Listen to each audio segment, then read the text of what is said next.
Hi everyone, I'm Paige Abbott and this is your weekly recovery message. It's interesting how when you look up intoxication, the majority of articles out there are on substance intoxication, especially alcohol, whereas we do know, and it's even out there on some of these articles in dribs and drabs, how other substances, including other behaviors, can have an intoxicating effect on the brain.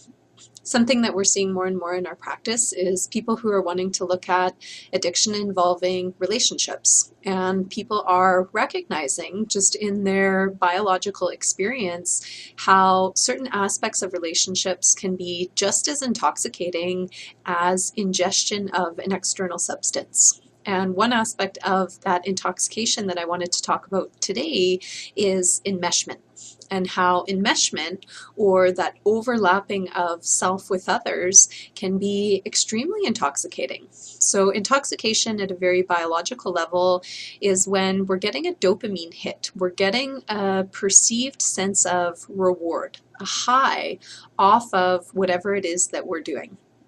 Then the brain has another neurotransmitter called glutamate, which sort of reinforces these behaviors to keep happening. It's almost like the brain is programming itself to say, that felt really good, therefore I must need that, and I must remember to do that again. So it becomes this cyclical reinforcement effect where the brain craves and wants more of a substance or behavior and starts to misperceive, in a lot of cases, that the behavior it's craving is necessary for survival.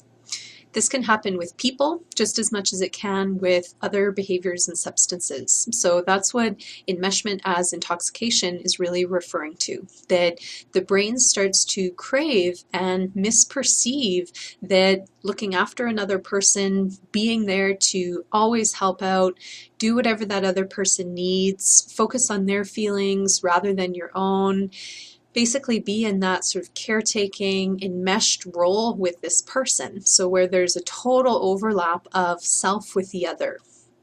That becomes reinforcing. The brain gets a hit off that because, let's face it, it feels good to help out other people. Meaning often what feels good, sometimes we get validation from that. We get external approval.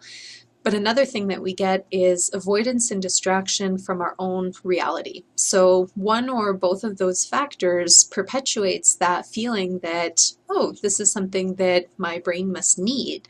And therefore that cycle starts and continues of the brain saying, we need this for survival.